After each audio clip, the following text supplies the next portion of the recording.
Mark had chosen the neighborhood for its silence. Nestled behind white fences and perfect hedges, the HOA community of Willow Trace promised tranquility, stability, and predictability. Exactly what he needed after a rough divorce and a stressful move. But 2 weeks after settling in, the first odd thing happened. It was 11:48 p.m. when the power cut out. At first, Mark thought it was a one-off glitch. He stood in the darkened kitchen, the hum of the fridge silenced, the clock blinking blank.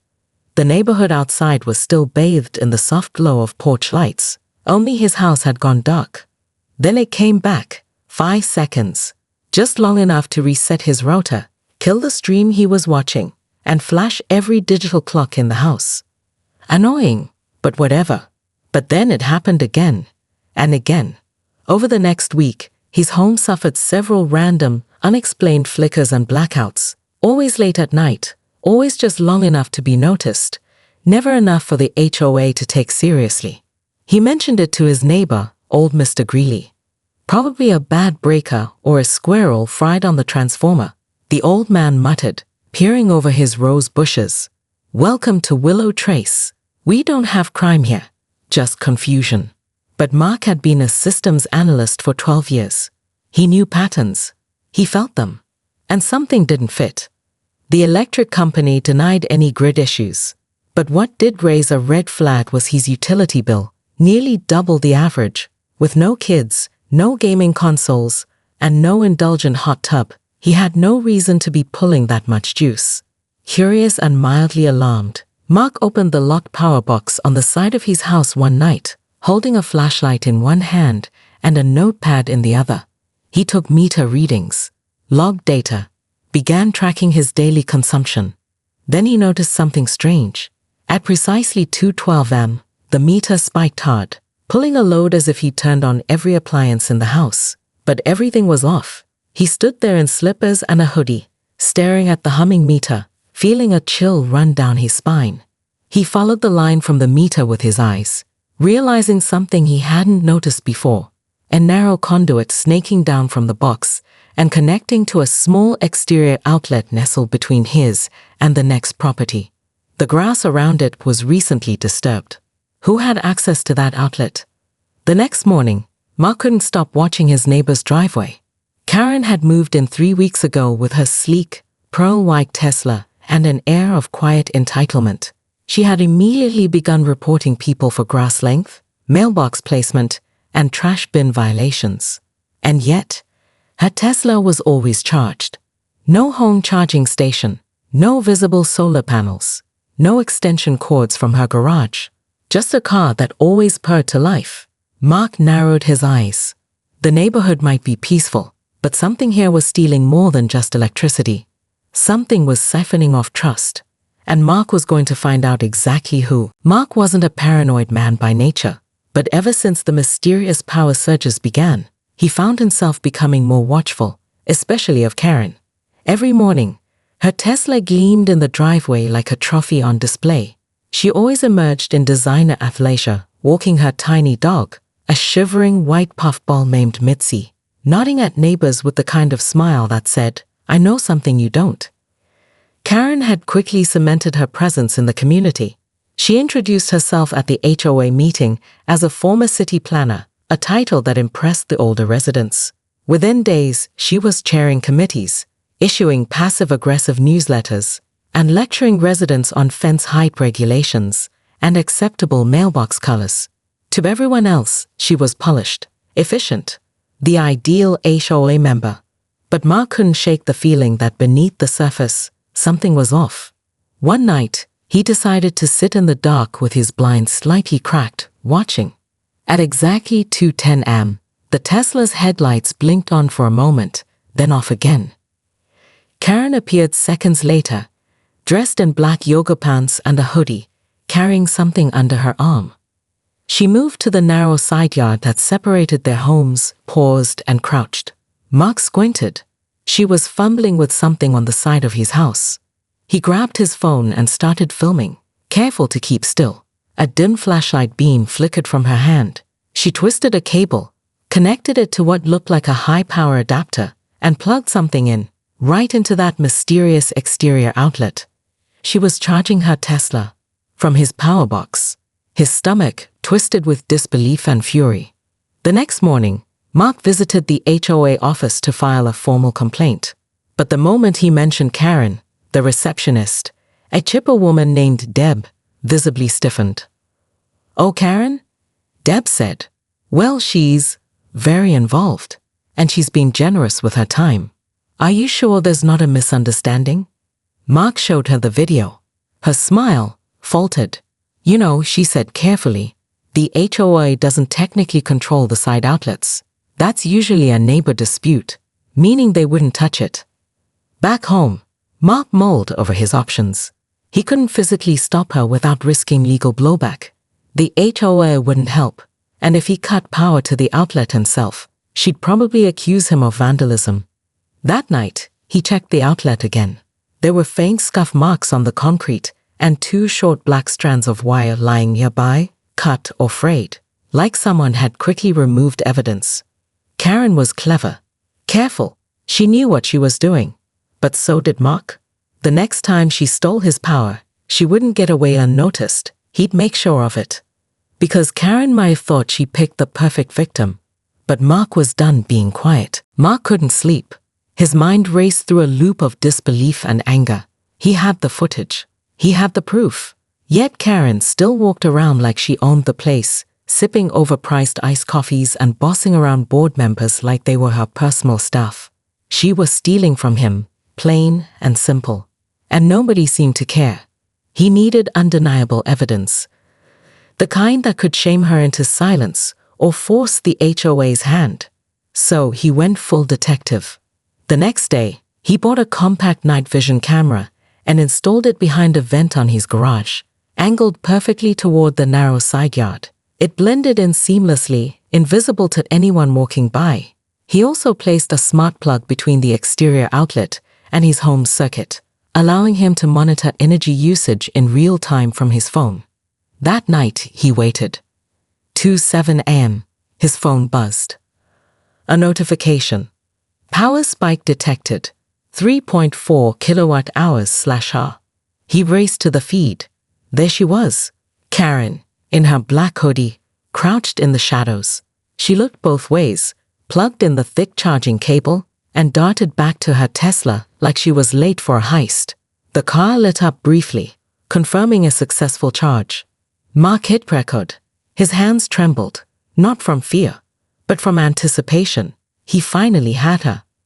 For 37 minutes, the camera captured Karen's Tesla drawing power, while she sat in the front seat scrolling on her phone, legs propped up on the dash like she didn't have a care in the world. Mark stared at the numbers on his app. The meter was spinning wildly. "Unbelievable," he muttered. By morning, he compiled the footage into a short video file with timestamps, a kilowatt usage log, and before and after electric meter readings. He even added a title screen. Caught red-handed, Karen the current thief. With undeniable proof in hand, he returned to the HOA office. This time, Deb wasn't smiling. She whispered after seeing the video. "She's been charging her Tesla off my home circuit for weeks," Mark said, voice low and steady. "That's theft. Plain and simple." I'll bring it to the board," she stammered. "Karen's influential, but this is different." Mark nodded. "Damn right it is." He left the office with a sense of grim satisfaction, but it didn't last long. That evening, a formal letter was taped to his door. Notice of HOA violation, unauthorized surveillance equipment. Below, in sharp handwriting, was Karen's name. Mark stood there, reading it twice. She knew. She was striking back. What she didn't know was that Mark was only getting started. She'd had picked a quiet neighbor to exploit, thinking he'd stay passive. She was wrong. Now he had her on video on record, and he was done playing by the rules.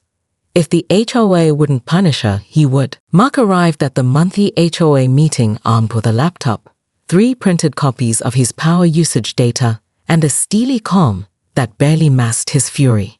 The meeting was held in the community center, a building that looked like a country club, but smelled faintly of stale coffee and old carpet. Folding chairs formed a ring around a circular table where the board members sat, faces stern with HOA authority. Karen was already there. She stood at the front of the room, dressed like she was giving a TED talk, her blonde bob perfectly styled, a binder in one hand and a latte in the other. She flashed Mark a knowing smile that didn't reach her eyes. Game on. As residents trickled in, Mark waited for the community issues segment. When his name was finally called, he stood up, plugged his laptop into the projector, and brought up a still frame of Karen mid-theft, crouched at the outlet like a burglar in yoga pants. Gasps rippled through the room. I'm here tonight to present evidence, Mark began calmly, that a fellow HOA member has been illegally siphoning electricity from my home. Repeatedly, at night, without consent. He flipped to the next slide, real-time energy usage data from his smart plug. Then to the next, footage of Karen plugging in her Tesla. Her face, clearly illuminated by her phone screen, left no room for denial. The room buzzed with hushed voices. Karen stood slowly, not even bothering to look embarrassed. This is ridiculous, she said, her voice saccharine smooth. Those outlets are in a shared easement. I checked the bylaws. Besides, if Mark is so concerned about power usage, maybe he should stop spying on his neighbors. Deb, the HOA secretary, fidgeted with her pen. Karen, you didn't file any request to use a shared outlet. That's required protocol. It's not his outlet, Karen snapped. It's technically on community land. And frankly, this feels like harassment. Mark raised his hand, staying calm. If it's not my outlet, then why is it wired directly into my circuit breaker? And why does my bill double every time your car is plugged in? One of the board members, an older man named Mr. Hoyt, leaned forward. Karen, is this true? She hesitated, just for a fraction of a second. Then, I wasn't aware it was on his power. It's not labeled. This all seems blown out of proportion. Mark could see the board wavering, half uncertain, half unwilling to challenge someone as connected and manipulative as Karen. He knew then, even with proof, justice would be slow and fragile. The president of the board finally spoke. We'll review the footage and data and issue a decision in writing. Karen smirked as she gathered her binder. Great. I'm sure we'll all come to a reasonable conclusion. As the meeting adjourned, Mark's heart pounded, not from fear, but from resolve. If the HOA wouldn't hold her accountable, he would. And next time, she wouldn't walk away smirking. Mark didn't sleep that night. His mind ran hot with rage and resolve, replaying the smug look on Karen's face as she practically waltzed out of the HOA meeting. The board would stall. They always did. Meanwhile, she would keep stealing power and twisting the rules to fit her needs. He needed more than evidence. He needed consequences. So he called an old friend, Lucas, a former military electrician turned off-grid survivalist. If anyone could help design a message without breaking any laws, it was him. You want a deterrent? Lucas asked over the phone. Or a lesson? Both, Mark said. Something that'll make her think twice about plugging in again, without sending me to jail. Lucas chuckled. I've got just the thing. 3 days later, Lucas pulled up in a dusty truck with a toolkit that looked like it belonged in a sci-fi movie. He unpacked coils of insulated wire, a few resistors, a portable transformer, and a strange little black box the size of a lunchbox. We're not talking electrocution, he assured. This'll deliver a sharp, non-lethal jolt if someone tries to draw current through your exterior outlet. Think of it as a taser handshake. They installed it discreetly, embedding the device inside the wall panel behind the outlet and running a bypass so Mark's own electricity would flow normally. But if someone tried to pull juice directly from the outside without authorization, zap. It even had a data log to track usage attempts and a tiny camera disguised as a cracked brick nearby. That night, Mark felt something he hadn't felt since moving in: control. He stood at his window as darkness fell across Willow Trace. Karen's Tesla sat glinting under the streetlight, like a beast waiting to feed. And sure enough, at 2:09 am, she emerged. Black hoodie, Same furtive walk, same confidence. Mark's breath caught. She moved to the side yard, ducked, and plugged in her high-voltage adapter. Nothing happened. Then, BZZT. She jolted backward with a loud yelp, stumbling and landing flat on her rear in the dewy grass. The Tesla's lights flashed as the adapter sparked and shorted out. Mark watched from behind the blinds, heart racing, unable to suppress a dark grin. She scrambled to her feet, staring at the outlet like it had betrayed her. Then she looked around, eyes wild, and fled into her house without unplugging anything. Mark checked the log on his phone. Unauthorized access detected. Pulse delivered. Video recorded. Perfect. By morning, the adapter cord was gone. So was the smugness. Karen didn't come outside. Her Tesla sat untouched. But Mark knew this wasn't over. He had embarrassed her, exposed her, and people like Karen didn't just slink away. They retaliated. He just didn't know how yet. The silence didn't last long. 2 nights after the jolt trap humiliated Karen, Mark woke to a loud bang outside his window. It was 3:12 a.m., later than her usual visits. He threw off the covers and checked his security feed. There she was. But this time, she wasn't alone. Karen stood at the side yard in a puffy coat over her pajamas, holding a flashlight. Behind her, a man in a neon vest crouched over Mark's breaker panel, fiddling with the wires like he owned them. Mark's eyes widened. She'd hired someone. Not a professional electrician. He would have had a marked van, tools, a permit. No, this guy moved like someone paid in cash under the table. Mark's phone buzzed. The smart outlet sent a warning. Tampering detected. Panel accessed. Surge protection disabled. They were trying to bypass his trap. She was done playing games. Mark hit record all on his security system, grabbed his flashlight, and walked straight out the front door. He didn't knock. He didn't yell. He flipped on his high-powered floodlight, lighting the entire side yard like it was noon.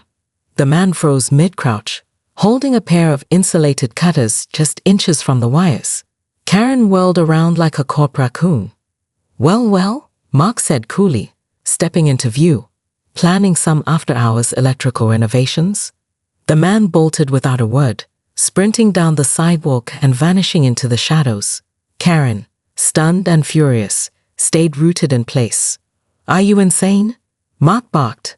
You are about to fry my entire panel. That's felony tampering.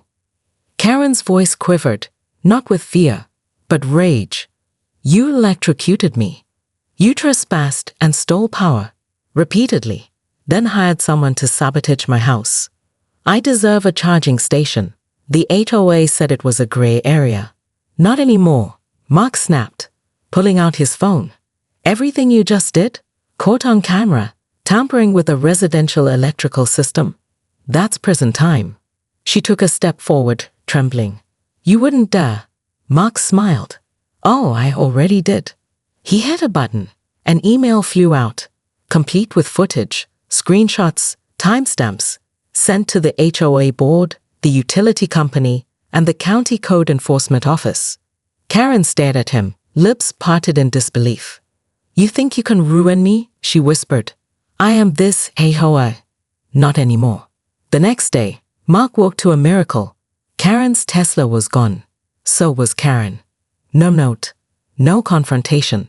Just a moving van and a flustered HOA secretary explaining that Ms. Linden decided to pursue other opportunities. A whisper of scandal spread through the neighborhood like wildfire. Someone said she'd violated her probation from a previous housing lawsuit, but Mark didn't need details. He had one. Still, something gnawed at him. Karen had left too easily, too quietly. And if there was one thing Mark had learned, it was this. People like Karen never really go away. They just lie in wait. A week passed. The neighborhood was calmer. Mark mowed his lawn without spying eyes judging the blade length. The passive-aggressive HOA bulletins stopped coming. The Tesla no longer appeared like a chrome parasite on the block. It felt like the neighborhood had exhaled for the first time in months. But peace, as Mark had learned, was never permanent. It arrived in his mailbox, a plain white envelope, no return address, no stamp, just slid in there like a whisper. His name, written in thick, confident Sharpie, Mark Everson. He paused on the porch, heart skipping. The envelope had weight, not junk mail, not a bill. Not good. He stepped inside, locked the door, and sat at the kitchen table. For a moment, he just stared at it. Then he slid a knife under the flap and opened it. Inside was a single flash drive and a note. Fair warning, you started this. No signature, no clue, just that. Mark plugged the drive into an isolated laptop. No network, just in case. It loaded a single file, a video. Grainy but clear, security footage, from inside his garage. His stomach flipped. The clip showed him working with Lucas, wiring the trap behind the outlet. Clear view of the tools, the surge device, even the two of them laughing about the zapper handshake. The angle was high, like it came from a shelf camera or something hidden in the rafters. He had never installed one there. The implications hit hard and fast. Karen had bugged him. Before the zap, maybe even before the first confrontation. While she played the part of the passive HOA queen, she had been watching him, gathering dirt. He watched the rest of the footage. It didn't stop at the garage. There was another angle, showing him editing the surveillance footage for the HOA board, cutting out segments, cleaning up audio, sharpening frames. Not manipulation, but presentation. Enough to raise suspicion. Enough to muddy things. She hadn't just disappeared. She'd laid a trap of her own. The message was clear. If he ever pushed too hard, if he tried to go public or gloat, she could flip the script, make him look like the aggressor, like a man obsessed, a man who booby-tracked his property and edited footage to frame a neighbor. Mark sat back, breathing shallow. She had planned this, not as a win, but as insurance, a checkmate buried beneath the board. And now she was gone, off the grid, free, but still watching. He pulled the drive out, snapped it in two, and dropped it into a glass of water. Then he walked to the garage and started checking every inch, rafters, vents, shelving. He found two small, battery-powered cameras, dead now, but once alive, once listening. Mark understood the game wasn't over. It had only gone underground. 3 months passed. The neighborhood slipped into a lazy summer rhythm. Kids rode bikes. Sprinklers ticked across manicured lawns. The HOA, now under new leadership, focused more on potlucks than penalties. And Karen Linden was nothing more than a whispered warning among homeowners. But Mark couldn't relax. Not fully. He double-checked his cameras every night, replaced his locks, rewired his garage, even replaced the smart outlet trap with a reinforced panel encased in steel. Karen might have disappeared, but the paranoia she planted stayed rooted. Then one Friday morning, a certified letter arrived. Mark almost didn't open it. Another HOA notice? A tax document. But the envelope was thick, expensive, gold embossed with an emblem he didn't recognize. A lion flanked by 2 feathers. Law firm. He sliced it open, expecting dry legal jargon. Instead, he found 2 things. A formal letter on crisp ivory stationery, a cashier's check for $15,000. He blinked, read the name at the top. Linden, Caulfield, and Wynne, attorneys at law. His stomach dropped. He read the letter. Dear Mr. Everson, you are receiving this notice on behalf of Ms. Karen Linden, who wishes to conclude all interactions regarding your recent dispute. Please consider the enclosed amount a restitution settlement for all documented electricity usage, estimated property disruption, and personal stress incurred. In return, Ms. Linden requests no further claims be filed, no footage be published, and no contact be made regarding this incident. This is a final settlement offer and is not to be construed as an admission of wrongdoing. Should you accept, you agree to the full terms of closure, effective immediately. Kindly destroy any copies of digital evidence. LC Liu Legal Counsel. Mark leaned back in his chair, holding the check like it was a live wire. $15,000. Enough to cover every inflated power bill, Enough for a brand new panel and security system. Enough for peace. It wasn't guilt money. It was insurance money. Karen wasn't done. She was just buying silence. He wrestled with it for hours. He could go public, leak everything, shame her, maybe even get a story in the news, or he could take the check and finally let it go. He stood, walked to the shredder, and fed in the letter. Then he deposited the check, not because he was defeated, but because he understood something Karen never would. He had already won, not with tricks or traps, but with patience, with documentation, with the truth. Karen's legacy in Willow Trace was reduced to a cautionary tale. The new HOA president even asked Mark for input on new security protocols. And Mark, he installed a sign near his outlet. Small, simple, clear. Private power. Trespassers will be shocked. And beneath it, in tiny engraved letters, in memory of Karen's Tesla. The neighbors loved it. Mark never saw her again. But somewhere out there, Karen Linden knew. She may have written the last letter, but Mark had delivered the final shock.